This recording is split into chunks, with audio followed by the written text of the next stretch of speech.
কবর প্রতিদিন ডাক দিয়ে বলে, আনা বাইতুদ দুধ।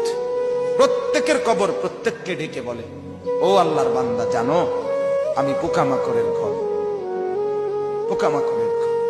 তুমি তো সেই বান্দা যে একটা মশা কানের পাশ দিয়ে উড়ে গেলে তোমার ঘুম বন্ধ হয়ে যায়, চোখ মিলে যায়। একটা মশার গুনগুন আওয়াজ সহ্য করতে পারো না। একবার কয়েল, একবার অ্যারোসোল, একবার মশারি, এরপরও তুমি চাও যে একটা মশাও যেন আমার কানের কাছে গুনগুন না করে।